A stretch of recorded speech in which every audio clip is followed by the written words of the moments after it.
বিভিন্ন দাবিতে আজ বিক্ষোভ করেছে রাজধানীর কুর্মিটোলা স্কুল অ্যান্ড কলেজের শিক্ষার্থীরা। শিক্ষকরাও বেশ কিছু বৈষম্যের অভিযোগ তুলেছে। প্রধান শিক্ষক জানিয়েছেন, বিগত কমিটির চাপে সুশৃঙ্খলভাবে প্রতিষ্ঠান চালাতে পারেননি তিনি।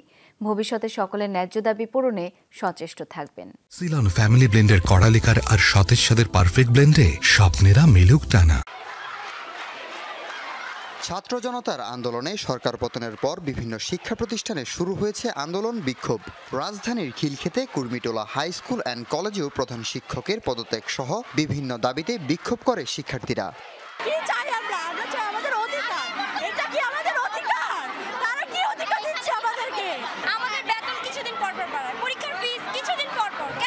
যে আন্দোলনের মাধ্যমে আমরা নতুন বাংলাদেশ পেয়েছি, তাকে কিভাবে সে সন্ত্রাসবাদী কার্যকলাপ বলে। আমাদের প্রধান শিক্ষক বলছেন যে উনি এর সাথে দায়ী নয়, এই মেসেজ অন্য কেউ পাঠাইছে। আমরা ওনাদেরকে সময় দিছি কে এই মেসেজ পাঠাইছে তা সঠিক তদন্ত করে আমাদের মাঝখানে প্রকাশ করতে, নয়তো অবিলম্বে পদত্যাগ করতে। আমরা যারা এক সাবজেক্টে ফেল করেছি তাদেরকে 1500 টাকা করে, আর যে 2 সাবজেক্টে ফেল করেছে তাকে 3000, যে 3 সাবজেক্টে ফেল করছে তাকে 4500 টাকা জামানত রেখে এরপর আমাদেরকে পরীক্ষা দিতে দেওয়া হয়েছিল। আর বলা হয়েছিল যে আমরা যদি পাশ করি তাহলে আমাদের এই টাকাগুলো ফেরত দেওয়া হবে। কিন্তু এখন আমাদের টাকা নিয়ে তারা পালিয়ে গেছে, এখন আমাদের টাকার কি হবে? শিক্ষার্থীদের পাশাপাশি চাকরি স্থায়ী করা, বেতন বৈষম্য দূর করা সহ নানা দাবি তোলেন স্কুলের শিক্ষকরা। আজকে আমরা মাস্টার্স পাস করে আমাদেরকে 9000 স্কেল দেয় এবং এর বাইরে যে সুযোগ সুবিধা এগুলো কোনোটাই আমাদেরকে দেওয়া হয় না এবং কথায় কথায় আমাদেরকে এখান থেকে চাকরি চলে যাবে, চাকরি ছাঁটাই করা হবে, বের করে দেওয়া হবে। তো শুধুমাত্র আমাদের একটি থোক বরাদ্দের মতো একটি নামমাত্র একটি স্কেল করে বেতন দিচ্ছে।